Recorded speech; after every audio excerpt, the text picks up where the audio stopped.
মোহাম্মদ, কোথায় তুমি? মোহাম্মদ, ফাতেমা, ফাতেমা। কি হয়েছে তালিবের আব্বা? মোহাম্মদ কোথায়, তাকে দেখতে পাচ্ছি না। তালিবের আব্বা, প্রতিবার ঘরে ফিরে ওকে দেখতে না পেলে এমন অস্থির হয়ে যান কেন আপনি? মোহাম্মদ একটা বালক ছেলে, অন্য বালকের মতো সেও হয়তো খেলতে গেছে। না না ফাতেমা, না। শোনো, সে অন্যান্য বালকদের মতো নয় ফাতিমা। আমাদের মোহাম্মদ একদমই আলাদা, অনন্য, অসাধারণ। তালিবের আব্বা, শুনুন আমার কথা। আল্লাহ জানেন, আমার নিজের ছেলেদের থেকেও মোহাম্মদ আমার কাছে খুব প্রিয়। আপনি ওকে নিয়ে বেশি ভাবছেন। আমরা সবাই ভিন্ন ভিন্ন পথ ধরে এসেছি। মক্কার লোকেরা যদি আমাদের গোপন পরামর্শের কথা জানতে পারে, তাহলে তারা আমাদের ক্ষতি করবে। আজকে আমার মা উমাইয়া বিনতে মুত্তালিব একটি অদ্ভুত কথা বলেছে আমাকে। কি বলেছেন তিনি ওয়েদুল্লাহ? বলছি, উনি আমার ভাতিজা মোহাম্মদের ব্যাপারে আমাকে অনেক কিছু বলেছিলেন। মোহাম্মদ? সেই এতিম মোহাম্মদ যাকে সবাই আলামিন বলে ডাকে? হ্যাঁ, সেই এতিম মোহাম্মদ। তিনি কি বলেছেন ওবায়দুল্লাহ? তিনি বলছিলেন মুহাম্মাদের সাথে এক পাত্রীর দেখা হয়েছিল, যে নাকি তাকে অনেক কিছু জিজ্ঞেস করেছিল তার ব্যাপারে, আর ভালোভাবে পর্যবেক্ষণ করেছিল। সেই পাদ্রী আবু তালিবকে বলল, এই বালককে মক্কায় নিয়ে যাও, ইহুদি থেকে বাঁচাও, মুহাম্মাদের ভাগ্যে ভালো কিছু আছে। মোহাম্মদ? সেই এতিম মোহাম্মদ? কাবার মালিকের কসম, আমি তোমাকে যা কিছু বলেছি তোমরা সবাই তো জানো, এটা গোপন রাখতে হবে আমাদের। কুরাইশদের অনেকেই এবং কুরাইশ প্রধানেরা হাসিম গোত্রকে হিংসা করে মক্কার ওই পবিত্র ঘরের নেতৃত্বের জন্য। বনি হাশেম গোত্র মক্কার প্রধান। তারা ক্ষমতা বা অর্থের জোরেই দায়িত্ব পালন করছেন না। ন্যায়পরায়ণতা, উদারতা, দায়িত্বশীল মনোভাব দিয়ে দায়িত্ব পালন করে আসছেন। পুরো মক্কা তাদের উপর নির্ভরশীল। কিন্তু আমাকে একটা বিষয় বলো তো ওবায়দুল্লাহ, সেই পাদ্রী আসলে কে?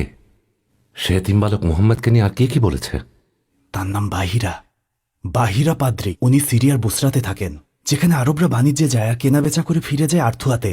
এরপর তাইমা আর সবার শেষে হিজাজে গিয়ে তাদের গ্রীষ্মের সফর শেষ হয়। এই হচ্ছে ব্যাপার। তিনি কি এটা বলেছেন যে মুহাম্মদ বাদশাহ হবে? না, আমি যা শুনেছি তাতে তো সে বড় হয়ে বাদশাহ হবে এমন কোনো কিছুই বলেননি। তবে তিনি ঐশ্বরিক কিছু ইঙ্গিত করেছেন। ঐশ্বরিক? কিন্তু সেটা কি হতে পারে? শোনো শোনো, এমন একজন নবীর অপেক্ষা ছিলাম, যিনি আমাদেরকে নবী ইব্রাহিমের ধর্মের পথ দেখাবেন, যা হবে একেশ্বরবাদী, পবিত্র। আমাদের পথ দেখাও, আমাদের পথ দেখাও হে রব। মোহাম্মদ, কোথায় তুমি? মোহাম্মদ, ফাতেমা, ফাতেমা। কি হয়েছে তালিবের আব্বা? মোহাম্মদ কোথায়, তাকে দেখতে পাচ্ছি না। তালিবের আব্বা, প্রতিবার ঘরে ফিরে ওকে দেখতে না পেলে এমন অস্থির হয়ে যান কেন আপনি? মোহাম্মদ একটা বালক ছেলে, অন্য বালকের মতো সেও হয়তো খেলতে গেছে।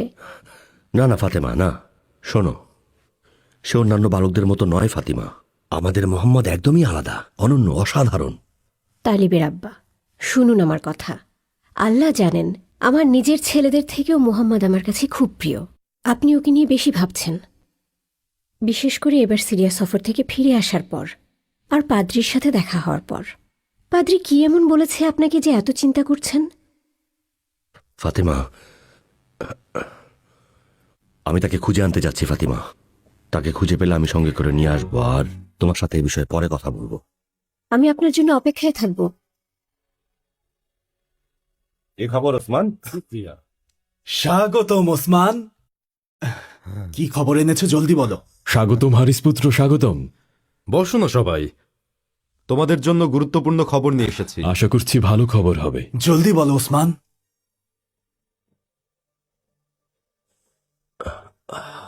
মোহাম্মদ আবার হীরা গুহায় কি করছে? সেখানে বসে এমনভাবে ধ্যানমগ্ন রয়েছে, ঠিক যেমনভাবে তার দাদা আব্দুল মুত্তালিব থাকত।